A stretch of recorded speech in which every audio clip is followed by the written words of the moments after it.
વાહ ગુજરાત વાહ!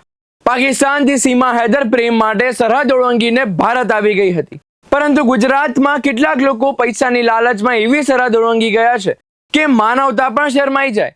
ઘી, તેલ, મસાલા, ચીઝ અને પનીરમાં ભેળસેળના કિસ્સા તો આપણે સાંભળ્યા હતા, પરંતુ હવે બીમાર દર્દીઓના શરીરમાં ચડાવવામાં આવતું પ્લાઝમા પણ નકલી બનાવવામાં આવતું હોવાનો ચોંકાવનારો ખુલાસો થયો છે. અમદાવાદ જિલ્લાના ચાંગોદર વિસ્તારમાં ગ્રામ્ય એસઓજીએ દરોડો પાડી એક મોટા કૌભાંડનો પર્દાફાશ કર્યો છે. પોલીસે 3 ગુજરાતી અને 1 મહારાષ્ટ્રના શખ્સ સહિત કુલ 4 આરોપીઓની ધરપકડ કરી છે. તપાસમાં સામે આવ્યું છે કે આરોપીઓ મહારાષ્ટ્રમાંથી પ્લાઝમાના ઓરિજિનલ યુનિટ મંગાવતા હતા, ત્યારબાદ તે પ્લાઝમાના સારા અને અસલી યુનિટ પોતાની પાસે રાખી દેતા હતા અને ખાલી બેગમાં નકલી પ્રવાહી ભરીને ફરીથી પેકિંગ કરીને હોસ્પિટલમાં સપ્લાય કરતા હતા. કલ્પના કરો, જે દર્દી જીવન અને મોત વચ્ચે ઝઝૂમી રહ્યો હોય, જેના પરિવારજનો ભગવાન પાસે પ્રાર્થના કરી રહ્યા હોય, એવા દર્દીનું જીવન બચાવનાર પ્લાઝમાની જગ્યાએ નકલી પ્રવાહી ચડાવવામાં આવતું હોય તો આ માત્ર છેતરપિંડી નથી, આ સીધો માનવ જીવન સાથેનો ખેલ છે. ગુજરાતની ઓળખ મહેનત, પ્રામાણિકતા અને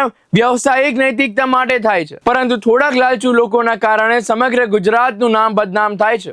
કરોડો રૂપિયાની કમાણી માટે દર્દીઓના જીવ સાથે ખેલ કરવો, હોસ્પિટલના બેડ પર પડેલા દર્દીના પરિવારના આંસુઓ પર વેપાર કરવો, શું આ માત્ર ગુનો છે કે પછી માનવતા સામેનો સૌથી મોટો અપરાધ? પૈસા કમાવા માટે કેટલીક હદ સુધી નીચે ઉતરી શકાય તેનું આ જીવતું ઉદાહરણ. આરોપીઓ આજે પોલીસની પકડમાં છે, પરંતુ સવાલ હજુ પણ ઊભો છે, જો આ રેકેટ ઝડપાયું ન હોત તો કેટલાક દર્દીઓના જીવ જોખમમાં મુકાયા હોત. તમારું શું માનવું છે? આવા આરોપીઓને માત્ર જેલ પૂરતી સજા છે કે પછી કડકમાં કડક કાર્યવાહી થવી જોઈએ? કોમેન્ટમાં તમારો અભિપ્રાય જરૂરથી આપજો. ધન્યવાદ.